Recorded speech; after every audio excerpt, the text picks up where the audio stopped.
Really? You You've gotta got to be be kidding kidding me. me.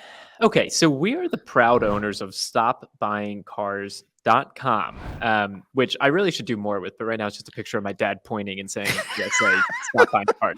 It's actually pretty hilarious. I'll pull it up on the screen really quick. But Dad, for today's really, you've got to be kidding me. Yes. StopBuyingCars.com.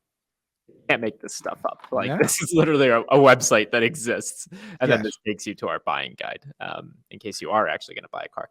That being said, we have this data from Kelly Blue Book. Car shoppers know prices are high. Only 16% will delay purchase. There are two components of this really you've got to be kidding me for today. First one's right here. Cox Automotive has kept an ongoing COVID-19 consumer impact study going since March of 2020. October's results are out and they show just 49% of respondents indicate they were extremely or very concerned about COVID-19. That's great, great, great, great. Then if you go down just a little bit further, where was it here? Oh man, I had it a moment ago. 16%. Well, it dropped from 48%. There it is. That's what I Yeah. was looking for. Yet just 16% of those considering a new car plan to delay their purchase. That's a significant drop from the late August survey when 48% of new car shoppers said they would attempt to wait out higher prices. So we're seeing an increase in those that are just accepting this new normal. And Pops, we have some select quotes. This is the biggest, really, you've got to be kidding me, from automakers. This news could mean that Americans believe higher prices are here to stay. They may be right. In May, General Motors CEO Mary Barra told reporters that America's largest automaker would, quote, never go back to pre-pandemic inventory levels. GM isn't the only one. In September, BMW's CFO, Chief Financial Officer, said the company would also keep inventory low to, quote, keep our pricing power at the current level. And then Mercedes-Benz's Chief Financial Officer similarly said, quote, we will consciously undersupply demand level. God, like what? Well, that sucks. Well, here's the worst part. The 16% who the fact that there's only 16% who thank you, Ken. The fact that only 16% of people say that they would not purchase because of the pricing is so high indicates that 84% of people will operate in their best interest. Okay, which is crazy to me.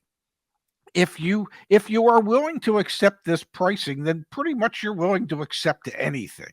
And the way to impact the pricing is to not buy. If enough people said, I'm mad as hell and I'm not going to take it anymore, I'm not going to pay these prices anymore, and people stayed away from dealerships and didn't accept this pricing, then demand would fall, supply would build up, and dealers would get antsy and they would start discounting vehicles again. But as long as people work in their own worst interests like this, then the manufacturers are going to keep the supply short artificially. The dealers are going to overprice their cars intentionally, and consumers seem to be willing to choose to accept that.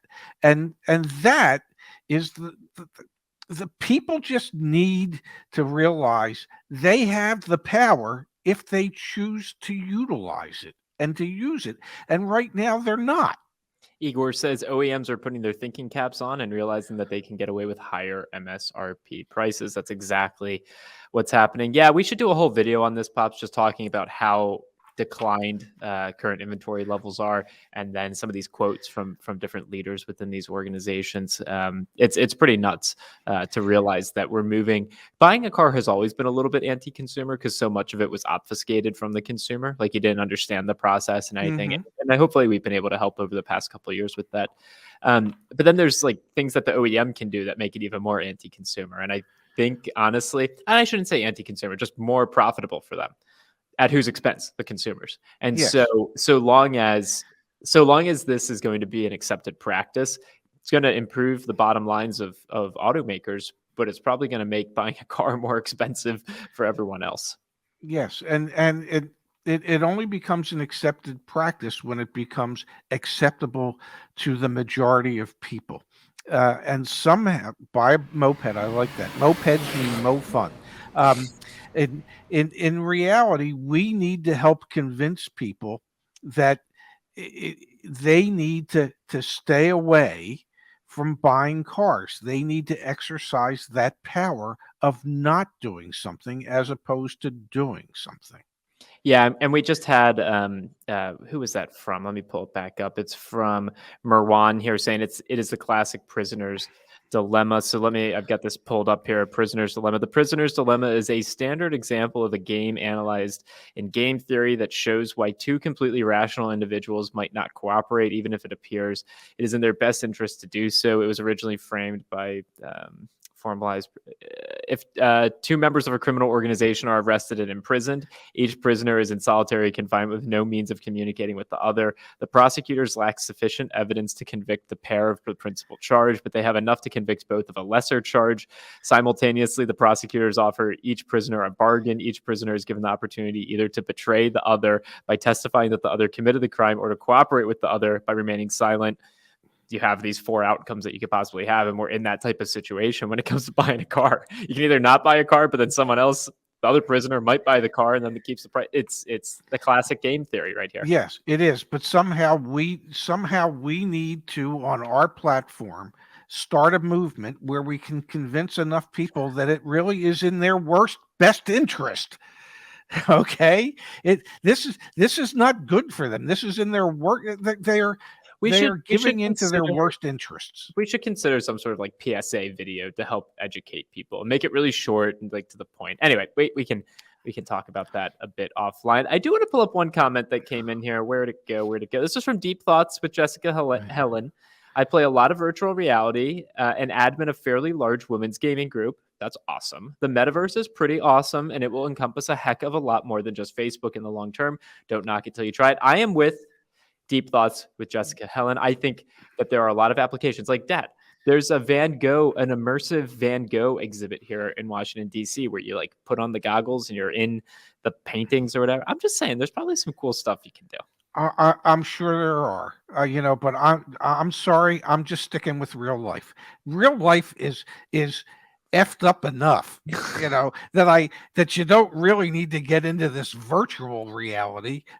When reality is tough enough. Let me ask you a quick question, and then we'll wrap today's show. Would you be a car salesman in VR? Well, I'd be the best car salesman ever.